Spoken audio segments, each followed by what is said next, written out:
पण बरेचसे रुग्ण असतात ते झोपेच्या गोळ्यांवर डिपेंड असतात, म्हणजे त्यांचं आयुष्य हे झोपेच्या गोळ्यावरतीच जातं आणि त्या गोळ्या नाही घेतल्या तर त्यांना झोप येत नाही. असं जे असतं अशा रुग्णांना शिरोधारेचा खूप चांगला फायदा होतो. ठीक आहे. तर शिरोधारा ही त्यांनी वर्षातनं साधारणतः 7 दिवस वेळ काढून थोडासा घ्यावा आणि स्वतःच्यासाठी वेळ काढल्यानंतर ही शिरोधारा केली की पूर्ण वर्षभर त्यांना त्या झोपेसाठी चांगला फायदा मिळू शकतो. झोपावं, एका कुशीवर झोपावं का पोटावर झोपावं. ठीक आहे. तर पाठीवर झोपणं कधीही आहे किंवा डाव्या कुशीवरती झोपणं हे जास्त चांगलं. पोटावरती झोपण्याची बऱ्याच जणांना सवय असते. पोटावरती ज्या व्यक्ती झोपतात तर त्यांना कृमींचा त्रास असण्याची शक्यता असते, म्हणजे ज्यांना वर्म्स पोटामध्ये असण्याची शक्यता राहते.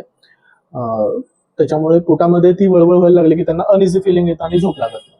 त्याच्यामुळे पोटावरती झोपावं असं त्यांना सारखं वाटत राहतं आणि ते झोपेमध्ये गुडघे जे असतात ते पोटाजवळ घेतात. त्याच्याबरोबर झोपेत दचकणं, बोलणं, बडबडणं असंही लागतं. मग हे ज्यांना कृमी असतात त्यांना असणारी लक्षणं राहतात. डाव्या कुशीवरती झोपणं कधीही चांगलं, कारण जठराच्या पचनामध्ये आपल्याला त्याचा फायदा घेता येतो. पूर्ण पाठीवर झोपणं हेही चांगलं. ज्यांना दमा असतो त्यांना, दमेकरी व्यक्तींना आपल्या फुफ्फुसांच्या खाली म्हणजे बरगड्यांच्या खाली पाठीच्या कण्याच्या इथं एक छोटासा लोड द्यावा आणि थोड्या वेळासाठी तसं झोपायला सांगावं.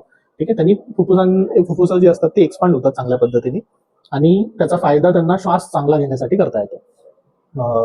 रेस्पिरेटरी प्रॉब्लेम म्हणजे फुफ्फुसांचे खूप सिव्हिअर त्रास झालेले असतात त्या रुग्णांमध्ये आपल्याला याचा फायदा घेता येतो. अशा पद्धतीने झोपलं तर त्यांना झोप चांगली लागते थोडी.